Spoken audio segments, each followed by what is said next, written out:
Dr. Jeff Brodsky and his organization have poured countless resources into rescuing and rehabilitating sex trafficking victims. Would you please welcome Dr. Jeff Brodsky? Dr. Brodsky, thank you so much for being here. When I saw the video, I mean, I was moved that this little girl is kidnapped and then taken and turned into a sex slave and abused at a level that is shocking to me. And I thought I understood some things about human trafficking. Obviously, I was unaware of how intense this is for these kids. As most people are. Most people are unaware.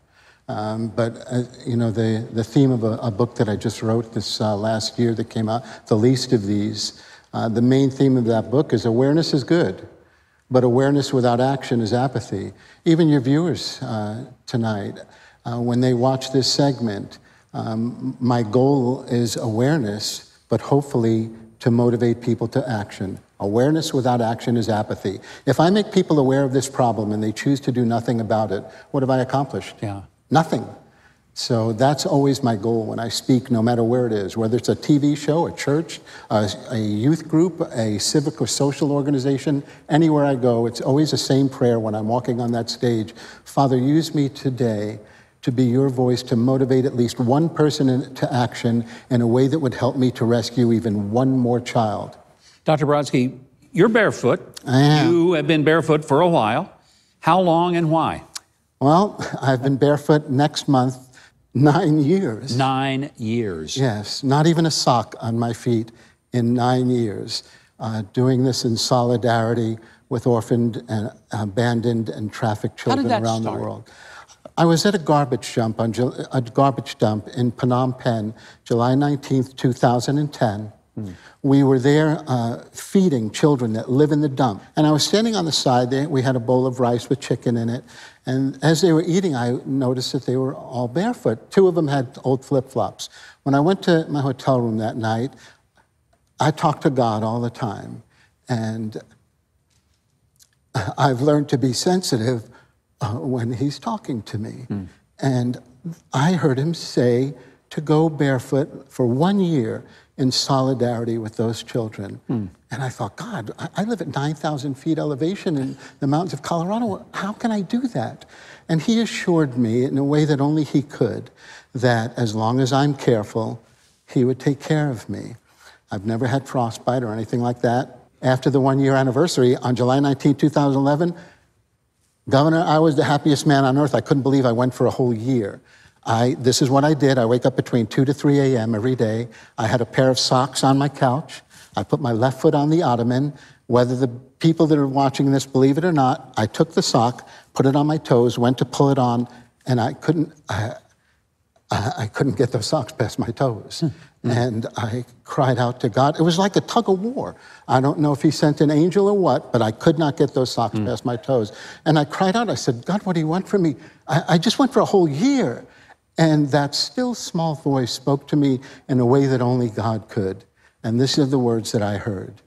Keep going. Those children are still out there. And I made a decision that as long as my going barefoot would motivate even one person a year to action in a way that would help me to rescue even one more child a year, I would go barefoot the rest of my life. Now you have a wonderful concept, the Barefoot Mile. A lot of churches and civic organizations are participating. Yeah. What is a barefoot mile, and how can people, because I have a feeling there are people and churches around the country listening to you that say, we could do this.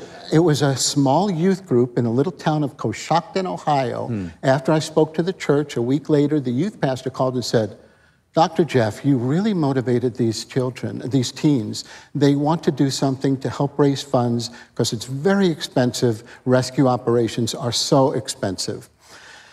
And they want to walk a mile barefoot in solidarity with you. They want to call it the Barefoot Mile. Is that okay? And I said, well, yeah. Well, they raised $13,000. And I went, oh my gosh, there's some potential here.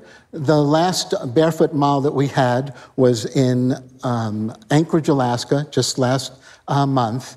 And they raised over $200,000. Goodness. The governor walked with us. The governor. How about that? Governor's wife The mayor, Senator Lisa Murkowski, Senator Dan Sullivan walked with us, Miss Alaska, but now we're getting invitations not only around the country, but all over the world. And if people want to learn about the Barefoot Mile, again, just go to our website, joy.org, joy.org, and they can get information from there. But it's been astounding. It's so humbling when I attend one and you see hundreds of people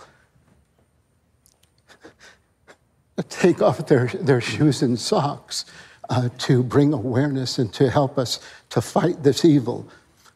Governor, there's no worse crime perpetrated against a child since the dawn of creation than the trafficking of these children, being forced into brothels, being used by men 15 to 20 times a day.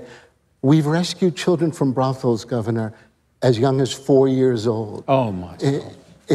It's an evil. The depths of depravity in our world today knows no bounds. But having me on your show and hopefully motivating, again, even one person to action in a way that would help us to rescue even one more child, is it worth it? Of course it's worth it. What if it was your daughter? Thank God for what you're doing, Dr. Brodsky. God bless you. Thank you. What an incredible evil is happening, and it's a blessing to find that there's people who are willing to help.